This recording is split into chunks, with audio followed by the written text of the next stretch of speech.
우리에게 있어 자식이란 어떤 존재일까요? 아이들은 그 존재 자체만으로도 우리에게 큰 기쁨과 즐거움을 주는 존재입니다. 또한 세상이 이렇게 아름다운 곳이구나, 행복이 이런 것이구나 하고 알려주는 고마운 존재이지요.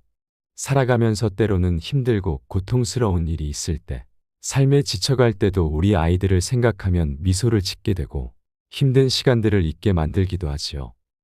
하지만 이제는 인생 100세 시대를 맞이하여 30즈음에 결혼하고 아이를 낳게 되더라도 약 70년을 부모라는 이름으로 살아가야 합니다. 인생의 3분의 1을 부모로서 살아가게 되는 것이죠. 우리 옛말에 애 앞에서는 찬물도 못 마신다는 말이 있습니다. 그래서 자식은 부모의 외모나 성품만이 아니라 습관과 생활 태도까지 따라하게 됩니다. 그래서 세월이 흘러도 여전히 가정교육이 자녀들에게 미치는 영향은 엄청난 것입니다. 그러다 언젠가는 자식들과 이별해야 하는 때가 옵니다. 그러면 내 자식은 부모 없는 하늘 아래 남은 긴 시간을 또 살아내야 합니다. 그런 자녀들을 위해 우리는 부모로서 무엇을 남겨주어야 할까요? 예로부터 자식들은 세상 무엇과도 바꿀 수 없는 특별한 존재이며 무한한 사랑을 줄 수 있는 유일한 존재이기도 하지만 걱정거리의 대상이기도 했습니다. 세상의 부모들에게 크고 작은 고민거리를 안겨주지 않은 자식들은 없을 겁니다. 그래서 부모는 자식을 키우는 것이 기쁨과 보람만 있는 게 아니라는 것을 압니다. 그럼에도 불구하고 자식은 부모님들의 마음을 죽을 때까지 지배하는 존재들이지요. 하지만 요즘은 시대가 변해서 청년들이 공부하는 시간도 취업 준비 기간도 길어졌습니다. 이것은 시대가 예전처럼 자식을 성인이 될 때까지 다 키웠다고 부모로서 할 일이 다 끝나는 것이 아님을 말해주기도 하는데요. 그래서인지 언제부터인가 캥거루족이라는 신조어도 생겨났습니다. 캥거루족이란 독립할 나이가 되었어도 독립하지 못하고 다양한 이유로 부모와 함께 살면서 경제적으로 정서적으로 의존하는 MZ세대를 일컫는 말입니다. 또한 캥거루족과는 다르게 독립할 나이가 되었음에도 취업하지 않고 계속해서 대학원 공부에 유학까지 가는 자녀들도 있습니다. 물론 학비를 책임지는 것은 어느 정도 부모의 몫이 될 수밖에 없습니다. 자녀가 아르바이트를 해서 약간의 용돈을 마련한다고 해도 등록금이나 기타 교재비 등을 모두 책임지는 것이 어려운 것은 현실입니다.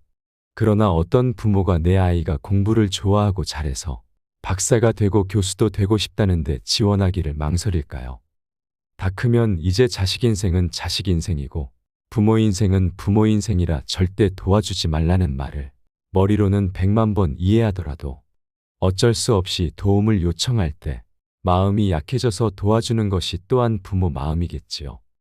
그리고 사업을 하는 자녀들도 처음부터 자신이 감당할 수 없는 사업 자금으로 시작하면서 부모의 경제적인 지원을 바라는 경우도 많습니다.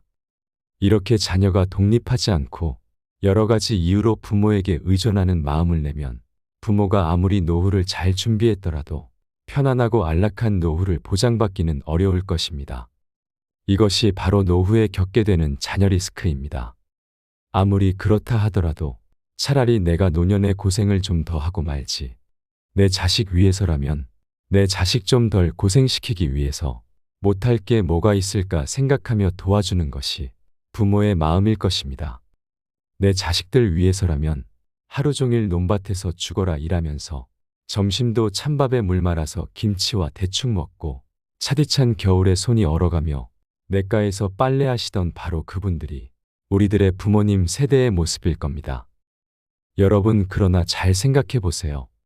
나는 내 사랑을 자식들에게 이렇게 해줌으로써 무한하게 표현했는데 자식이 그만큼 꼭 잘 되던가요? 아니면 그만큼 행복하다고 하던가요? 문제는 바로 여기에서부터 시작됩니다. 부모의 사랑을 받은 만큼 잘 자라고 공부도 잘하고 취업도 잘하고 행복한 삶을 누리면 좋으련만 인생이 그렇게만 흘러가지는 않는 것이지요. 그렇다면 우리는 어떻게 하면 노후에 겪을지도 모르는 자녀 리스크를 현명하게 피하면서도 자식들 또한 스스로 잘 살도록 이끌 수 있을까요? 어떻게 하면 이 난관을 지혜롭게 헤쳐나갈 수 있을까요? 그래서 오늘은 내 자식이 잘 되는 방법을 소개하려고 합니다.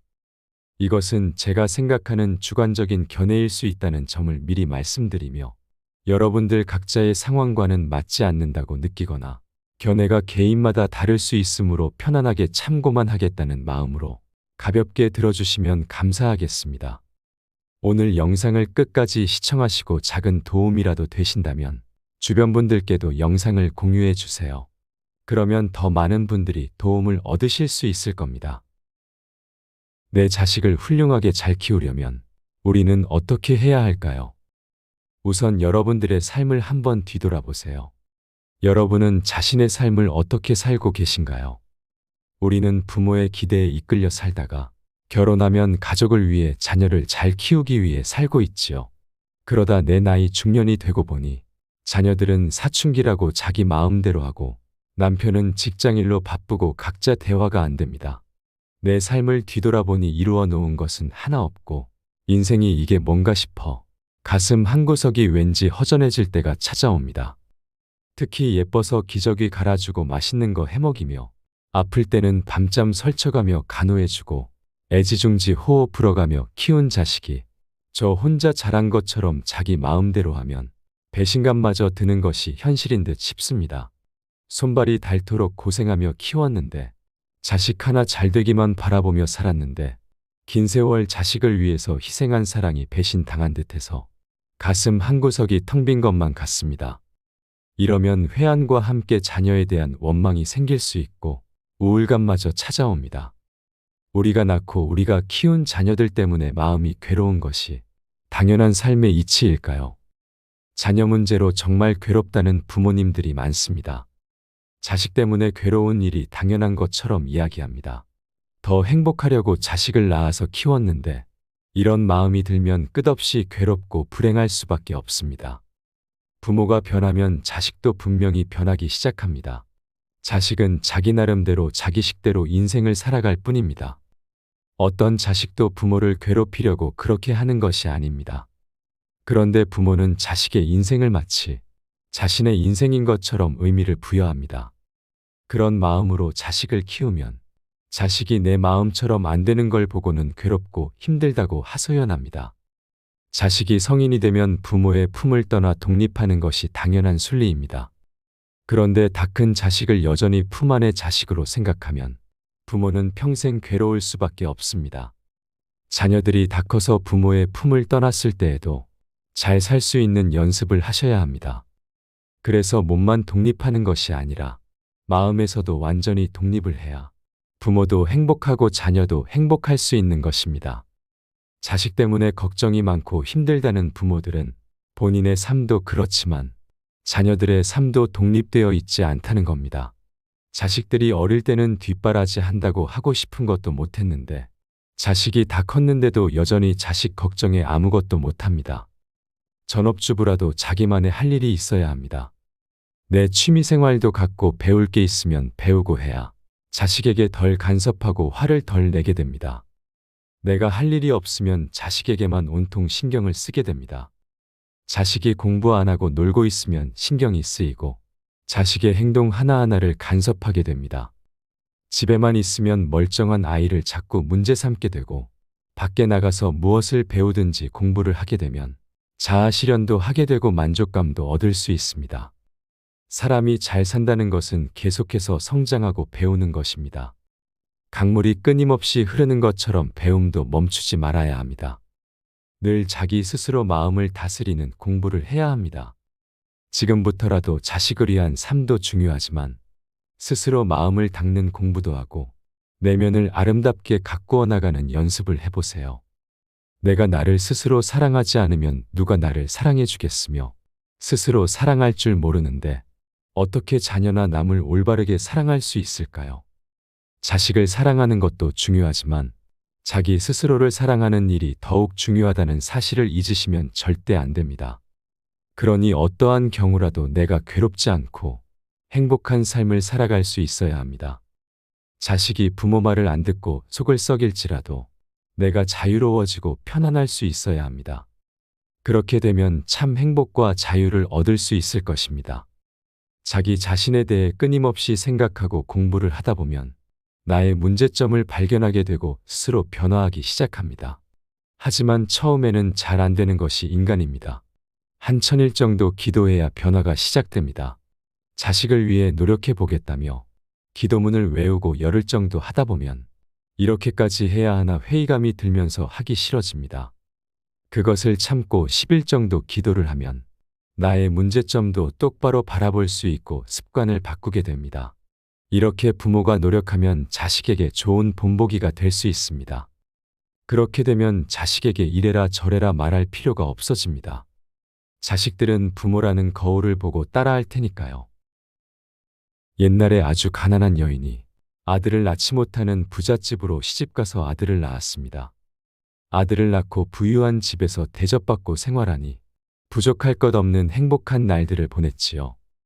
그런데 어느 날 갑자기 아들이 7살이 되던 해 죽었습니다. 아들의 죽음과 동시에 여인의 행복도 물거품처럼 사라져버렸어요. 여인은 아들의 죽음을 받아들이지 못하고 미치다시피 했어요. 아들을 살리고자 하는 마음은 세상 누구보다 간절했어요. 날마다 죽은 아들의 시신을 안고 다니면서 살려달라고 울며 소리쳤습니다. 어느 날 여인이 하도 슬피 우니까 누군가 다가와서 이렇게 말했습니다. 기원정사라는 절이 있는데 거기 부처님께 찾아가 보십시오. 그래서 여인은 죽은 아들을 안고 절에 찾아가 부처님 앞에 엎드리며 울며 소리쳤어요. 부처님 제발 죽은 저희 아들을 살려주세요. 그러자 부처님께서 여인을 물끄러미 쳐다보면서 이렇게 말씀하셨습니다. 여인이여, 그 자식을 놓고 일어나 마을로 가라. 그 마을에서 사람이 죽지 않은 집에 가서 겨자씨 한 움큼을 얻어올 수 있겠는가? 여인은 그 말을 듣자 겨자씨 한 움큼을 얻어오면 아들을 살릴 수 있겠구나 생각해 바로 마을로 달려갔습니다. 어떤 집에 들어가 겨자씨 한 움큼이 있나요? 하고 묻자 네, 있습니다. 그럼 혹시 이 집에 사람이 한 번도 죽지 않았습니까? 아이고, 얼마 전에 제 할아버지께서 돌아가셨습니다. 그래서 다음 집에 방문했어요. 그 다음 집에서는 할머니가 얼마 전에 돌아가셨다는 겁니다. 그리고 그 다음 집은 5년 전에 아버지가 돌아가셨다고 했습니다. 계속해서 방문했지만 사람이 아무도 죽지 않은 집은 없었습니다. 힘이 빠진 여인은 마지막 집에 도착했습니다. 이 댁은 혹시 사람이 죽지 않았나요? 라고 묻자 여보시오, 사람이 죽지 않은 집이 어디 있겠소? 여인은 그제서야 큰 깨달음을 얻었습니다. 어떤 집이든 어떤 사람이든 누구든 죽는구나. 단지 죽는 시간만 다를 뿐 사람은 태어나면 다 죽는구나. 내 아들이 죽었다는 생각에 사로잡혀 너무 고통스러웠는데 세상에 나가보니 죽음이란 그냥 보편적인 현상이구나 라는 깨달음을 얻었습니다. 죽음도 삶의 일부분일 뿐입니다. 그제서야 여인은 아들의 죽음을 받아들이고 집착을 내려놓게 되었습니다. 집착을 내려놓고 밝은 얼굴로 부처님께 돌아왔습니다. 슬픔은 가시고 밝은 얼굴로 돌아온 여인에게 부처님이 물으셨습니다. 여인이여, 겨자씨를 가져왔느냐? 부처님, 저는 이제 겨자씨가 필요 없어요. 그 여인은 죽은 아들을 살리지 않고도 다시 마음의 평화를 얻게 되었습니다. 이처럼 인생의 이치를 알게 되면 불행의 조건들이 더 이상 불행하지 않은 것이 되고 편안해지게 됩니다. 행복은 멀리 있는 것이 아니고 항상 내 주변에 내 마음속에 있습니다. 다만 내가 행복 가운데 있어도 그것에 감사할 줄 모르고 만족할 줄 모른다면 눈뜬 장님과 같을 뿐입니다. 마음의 눈을 뜨면 세상의 밝음과 행복을 볼 수 있습니다. 그러니 깨어나서 바라보세요. 부모가 자식에게 줄 수 있는 가장 값진 교훈은 부모 스스로가 행복하고 만족스러운 삶을 사는 것뿐입니다. 그저 잘 자랄 수 있도록 환경과 방향만 잡아주고 사랑을 듬뿍 주어야 합니다. 자녀들이 커서 무엇이 될까라는 염려와 걱정보다는 무엇을 하든 나는 너를 끝까지 응원한다는 부모의 말이 더욱 값진 말이 됩니다.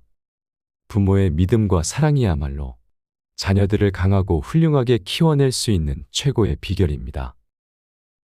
오늘 들려드린 지혜의 말씀을 마음에 새기시고 나날이 더욱 평안하고 행복해지는 삶을 살아가시길 소망하겠습니다. 이상으로 밤을 잊은 철학이었습니다. 철학이 있는 당신의 삶을 응원합니다. 오늘 영상이 도움이 되셨다면 구독과 좋아요 부탁드립니다. 감사합니다.